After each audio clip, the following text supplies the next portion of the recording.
Basi, karibu tena katika kipindi kingine hapa Kokoto Kwenye Kiatu. Leo nitaongea juu ya aya moja inayosema kwamba Yesu anaumba na kuwapa ndege uhai. Na anafanya hivyo akiwa mtoto, na aya husika imo katika sura ya Al-Imran ambayo ni sura ya 3 na mstari wa 49. Na tutapitia baadhi ya maandiko kabla ya kuingia kwenye hiyo aya, na tutaangalia jinsi Qurani inavyowahukumu watu wapagani wanayo abudu miungu, kwa sababu miungu yanakosa kuweza kuumba. Na hiyo tutaangalia katika baadhi ya maandiko ya Qurani inadai hivyo, na pia tutaangalia tafsiri zake. Kuna tafsiri chache ambayo nimeweza kupata maana yake inakuwa ni nini na inakuwa vipi. Halafu tutakwenda kuangalia Yesu anayo uweza wa kuumba, na hiyo tutaangalia katika sura yetu ya Qurani 3:49. Na pia tutaangalia sehemu chache katika Biblia ambayo inaongea juu ya kupuliza upepo au roho wako ndani ya kitu halafu inapewa uhai. Na pia tutataja tu kwamba asili ya andiko hii tunaikuta katika Qurani inatoka wapi. Okay. Na halafu tutakwenda kuangalia kuhusu Yesu na uumbaji, na tutaangalia maandiko yanayoonyesha kwamba Yesu alihusika katika kuumba ulimwengu, na pia kwamba anahusika katika udumishaji wa uwepo wa uumbaji. Yaani yeye anahusika kila pande wakati tunaongea juu ya uumbaji, na hiyo tutakwenda kuiangalia. Kwa hiyo tuanze kwa kusoma sasa maandiko ambayo ni kama vile Qurani inawapasha wanaoabudu miungu. Sura Al-Kahf ambayo ni sura ya 46 na mstari wa 4 inasema hivi: Je, mwawaona wale mnaowaomba badala ya Mwenyezi Mungu? Nionyesheni wameumba nini katika ardhi, au hao wanayoshirika katika mbingu? Nileteni kitabu kilichokuwa kabla ya hiki, au alama yoyote ya elimu, ikiwa mnasema kweli. Kwa hiyo Qurani hapa inadai kwamba miungu hayawezi yakaumba, wala hakuna andiko au kithibitisho katika historia kabla inayowapa ila haki ya kuabudiwa kama Mungu. Tuendelee. Sura Al-Araf ambayo ni sura ya 7 na mstari wa 171 inasema hivi. Aya hizi zote ni kama yanakuwa na ujumbe mmoja, lakini ninatoa kama vile mifano michache. Ati wanawafanya viumbe kuwa ni washirika wa Mwenyezi Mungu, na hawaumbi bali wao ndio wanaumbwa. Hapa Qurani inasema kwamba badala ya kuumba, miungu yanaumbwa, kwa sababu ni watu wanawachonga, wanatengeneza, wanasema huyu ndio Mungu wangu. Na hii imekuwepo katika historia ya wanadamu tangu, yani popote utakaposoma juu ya historia ya wanadamu, hiyo ni mtindo ambao umekuwepo. Al-Hajj ambayo ni sura ya 22 na mstari wa 73 inasema hivi: Enyi watu, unapigwa mfano, basi usikilizeni. Hakika wale mnaowaomba badala ya Mwenyezi Mungu hawatauumba hata nzi, ijapokuwa watajumuika kwa hilo. Hapo ni kama vile Qurani na watanii inasema, ninyi na miungu yenu yote hata mkiwakusanya sehemu moja hawataweza kuumba hata nzi. Halafu hiyo aya inaendelea kusema kwamba na nzi akiwaibia hawatakuwa namna ya kumshika au kumkamata. Inaonyesha kwamba miungu ni kitu ambayo ni kama chombo tu, ni kama chochote kile ambayo kimetengenezwa, hakina nguvu yoyote, hakina uwezo yoyote nje ya ile ambayo imepatiwa na mwanadamu. Na tuendelee na Al-Fatir ambayo ni sura ya 35 na mstari wa 40 inasema hivi: Sema, mnaona hao miungu wenu wa kishirikina mnaowaomba badala ya Mwenyezi Mungu, nionyesheni wameumba sehemu gani katika ardhi, au wanaoshirika wote katika mbingu. Kwa hiyo ni aya chache ambayo yanaongea juu ya udhaifu ya miungu au ubure wa miungu. Hawana nguvu, hawana uwezo, hawana chochote. Na mahududi ana comment, anasema hivi: kwa wazi kunaweza kuwa na msingi miwili tu ya kumchukulia mtu kuwa mshirika katika ibada pamoja na Mungu. Ama mwanadamu mwenyewe ajue kupitia njia fulani ya maarifa kwamba Mungu wake pia ana sehemu katika kuumba ardhi na mbingu, au ala mwenyewe awe amesema kwamba fulani na fulani pia ni mshirika wake katika majukumu ya uungu. Kwa hiyo mwanadamu anaweza, kama tusema ana uwezo wa kuumba au anafahamu kwamba ana uwezo huo, hiyo inaweza ikamfanya aamini kwamba yeye ana ushirika na Mungu kwa njia hiyo, au Mungu mwenyewe anasema kwamba huyu nimemshirikisha, yeye yumo katika uumbaji, yeye yumo katika uungu. Ibn Abbas anasema hivi: ewe Muhammad, sema ewe Muhammad kwa watu wa Maka, nifahamisheni kuhusu kuabudu masanamu. Je, yameumba nini katika vilivyomo duniani, au yalikuwa na msaada wowote katika kuumba mbingu?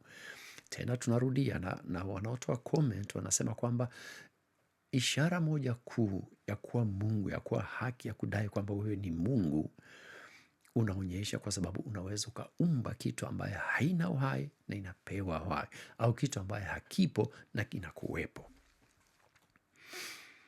Na Ibn Kathir pia anasema Allah anaeleza kwamba ikiwa miungu yote ya uongo ya makafiri ingekusanya nguvu zao, isingeweza kuumba hata nzi.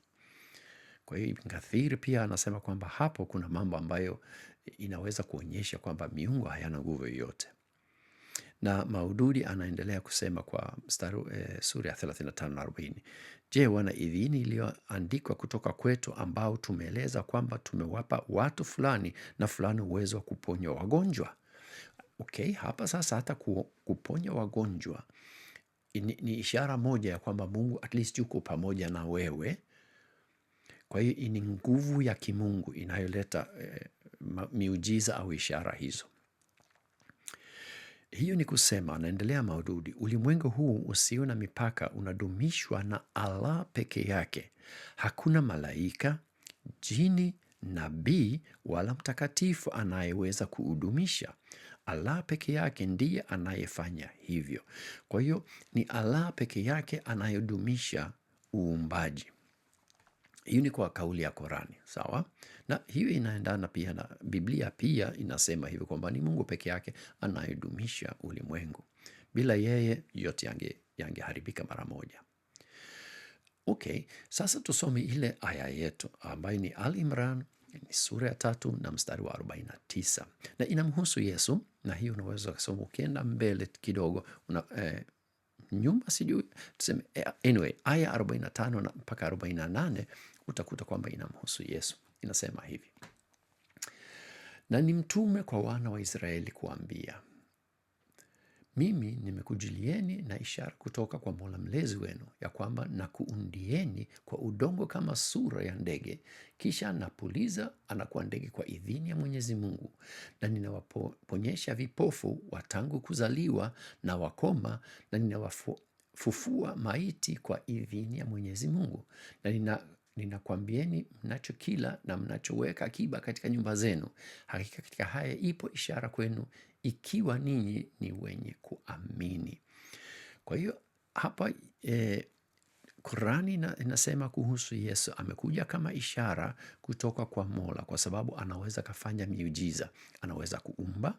Hiyo ni quality ya Mungu, hiyo ni nguvu ya kimungu.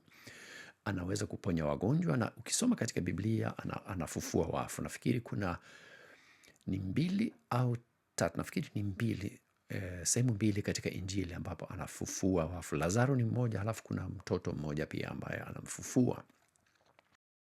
Na kuhusu hiyo kashani anasema hivi: kwa mjumbe kwa watu wa kiroho walioandaliwa miongoni mwa wana wa Yakobo roho, kwa hakika nimekuja kwenu na ishara kutoka kwa Mola wenu inayothibitisha kwamba nimetoka upande wake. Nitawaumbia kupitia malezi yangu na matendo ya utakaso na hekima ya vitendo, kutokana na udongo wa roho za wale ambao maandalizi yao hayajakamilika, mfano wa umbo la ndege yule anayepaa kuelekea upande mtakatifu kwa sababu ya nguvu ya shauku yake. Kisha nitapuliza ndani yake pumzi ya maarifa ya kiungu, miminiwa kwa uhai wa kweli, kwa athari za ushirika na malezi, na itakuwa ndege, yaani roho hai inayoruka kwa mabawa za shauku na matarajio kuelekea upande wa ukweli. Kwa hiyo Kashani anasema juu ya hiyo aya katika Korani ya kwamba Yesu hapa anaonyesha nguvu za kimungu ndani yake, na kwa kuweza kufanya hiyo kitu, hiyo ni muujiza fulani. Anapuliza ndani ya ndege na wanapata uhai.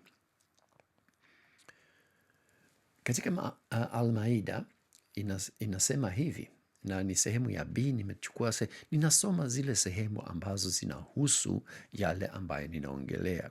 Kwa wakati mwingine utakuta beti aya moja inaweza kawa ndefu na inakuwa inaongea juu ya mambo mengi. Kwa hiyo ninatoa yale maneno ambayo yanahusu tuseme kipindi changu. Kwa hiyo kwenda kusoma sehemu yote hiyo inafaa vizuri, ni vizuri zaidi kufanya.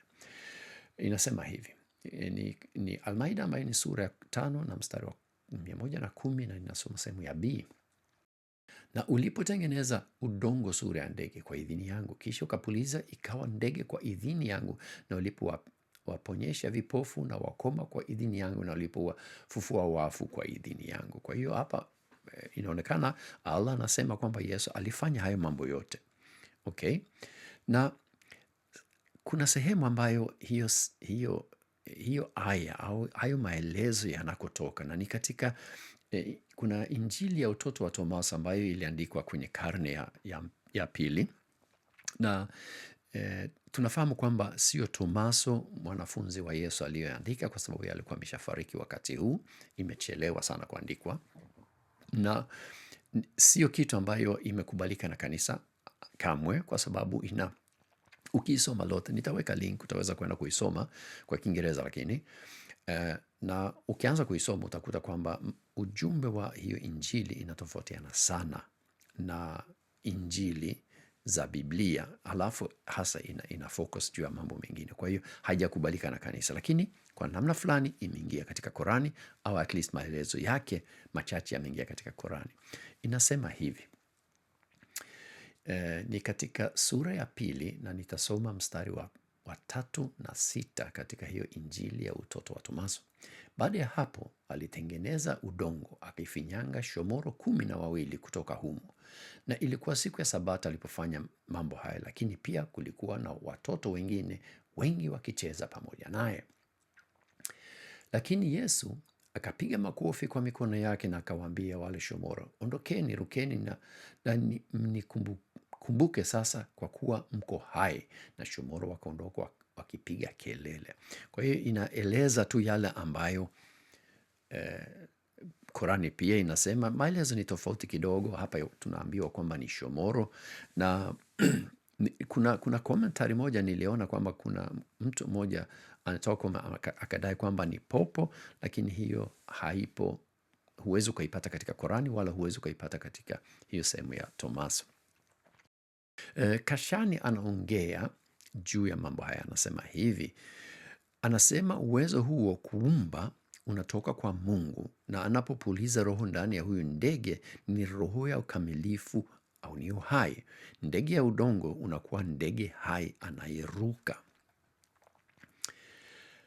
Lakini pia katika Biblia tunakuta kuna aya chache, nimechagua 2 hapa, ambayo yanaeleza juu ya Mungu kupuliza ndani ya kitu halafu ikapewa uhai. Na tutaanza katika Mwanzo sura ya 2 na mstari wa 7, inasema hivi, Bwana Mungu akamfanya mtu kwa mavumbi ya ardhi. Inafanana na zile shomoro, si ndio? Zile ndege. Akampulizia puani pumzi ya uhai, mtu akawa kiumbe hai. Kwa hiyo hapo katika Mwanzo tunaona kwamba Mungu anaweza kutumia njia hiyo kwa kuleta uhai kwa kiumbe, kitu ambaye amekiunda kwa udongo, halafu anaipatia uhai kwa njia hiyo. Tukiendelea na Ayubu sura ya 33 na mstari wa 4, inasema hivi, Roho ya Mungu ameniumba, na pumzi ya Mwenyezi hunipa uhai. Kwa hiyo pumzi ya Mungu ndiyo inampa uhai Mungu, na inaendana na jinsi Biblia na pia Korani inavyosema kwamba Mungu anadumisha ulimwengu na kwa upande wa vitu vilivyo hai ni kwa vile amepuliza roho ndani yetu tuwe na uhai. Na katika Al-Fatir 35:40 tulisoma, na hapo Maududi anatoa comment pia, anasema hivyo ni kusema ulimwengu huo usio na mipaka unadumishwa na Allah pekee. Hakuna malaika, jini, nabii wala mtakatifu anayeweza kudumisha. Allah peke yake ndiyo anayefanya hivyo. Tuliisoma kabla, ninairudia sasa hivi kusudi tuelewe kwamba Korani inasema kwamba anayedumisha ni Allah, ni Mungu. Pia ninapenda kukumbusha hiyo, na najua tunahitaji kukumbushana mara nyingi kwa sababu wengi wanapenda sana kusahau hiyo.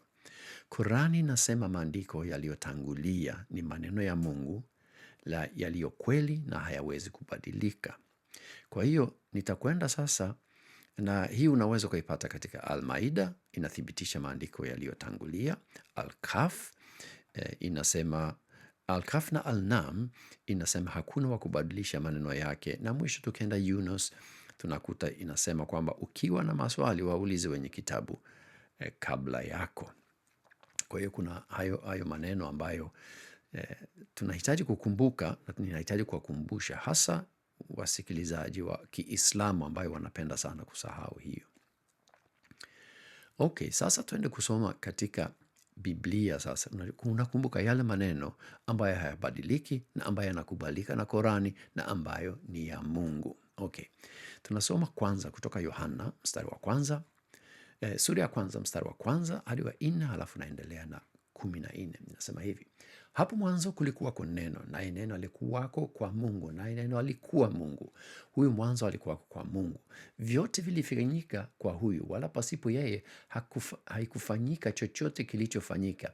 Ndani yake ndimo ulimokuwa uzima, na ule uzima ulikuwa nuru ya watu. Naye neno alifanyika mwili akakaa kwetu, nasi tukaona utukufu wake, utukufu kama mwana pekee atokaye kwa Baba, amejaa neema na kweli. Hiyo inamhusu Yesu. Tuendelee na Wakolosai sura ya kwanza mstari wa 16 na 17. Inasema hivi: kwa kuwa katika yeye vitu vyote viliumbwa, vilivyo mbinguni na vilivyo juu ya nchi, vinavyoonekana na visivyoonekana, ikiwa ni vitu vya enzi au milki au enzi au mamlaka. Vitu vyote viliumbwa kwa njia yake na kwa ajili yake, naye amekuwako kabla ya vitu vyote, na vitu vyote hushikana katika yeye. Vitu vyote hushikana katika yeye, maana yake anahudumisha ulimwengu na pia ameumba ulimwengu. Tuende Waebrania ambayo pia inanukuu sehemu katika Zaburi 102 na mstari wa 25, lakini mimi ninasoma katika Waebrania ni sura ya kwanza mstari wa 2 na wa 3 na mstari wa 10. Inasema hivi: mwisho wa siku hizi amesema na sisi katika mwana aliyemweka kuwa mrithi wa yote, tena kwa yeye aliufanya ulimwengu. Yeye kwa kuwa ni mng'ao wa utukufu wa Mungu na chapa kamili ya nafsi yake, akivichukua vyote kwa amri ya uweza wake, akiisha kufanya utakaso wa dhambi, aliketi katika mkono wa kulia ukuu huko juu. Na tena, wewe Bwana, hapo mwanzo uliita misingi ya nchi, na mbingu ni kazi za mikono yako. Yohana anasema kwamba vyote vilifanyika kupitia kwake, aliumba, ndani yake ndimo kuna uzima. Wakolosai, vyote viliumbwa naye mbinguni na nchini, amekuwako kabla ya vitu vyote, vitu vyote hushikana katika yeye. Na Waebrania, yeye ni chapa kamili ya Mungu, alitia misingi ya nchi, na mbingu ni kazi ya mkono wake. Katika kipindi hiki tumeweza kuona nini basi? Miungu tulijifunza hayawezi kuumba. Kuumba ni ishara mojawapo ya kuwa Mungu. Yesu anayo uwezo wa kuumba, inathibitisha katika Biblia na inarudiwa katika Korani. Kwa hiyo Yesu ni Mungu. Kukataa hiyo ni kukataa maandiko ya Biblia, lakini pia ni kukataa maandiko ya Korani, yote yakiwa yanadai ni maneno ya Mungu. Kama umefika mpaka mwisho, nashukuru. Mungu akubariki. Naomba uende ukaangalie maandiko hayo yote, yapo katika hiyo PDF file, na kuna link kama unataka kusoma. Mimi nimetumia yale ambayo ninayahitaji kwa video, lakini ukienda kwenye link unapata maelezo zaidi, mapana zaidi ukitaka kwenda kusoma. Kwa hiyo ninakushauri ufanye hivyo, na pia ninakushauri uende ukasome kila aya ambayo nimeisoma kusudi uone kwamba sikudanganyi. Hiyo ni muhimu sana. Basi nafikiri naishia hapo, na bila shaka tutaonana katika vipindi vingine. Asanteni sana.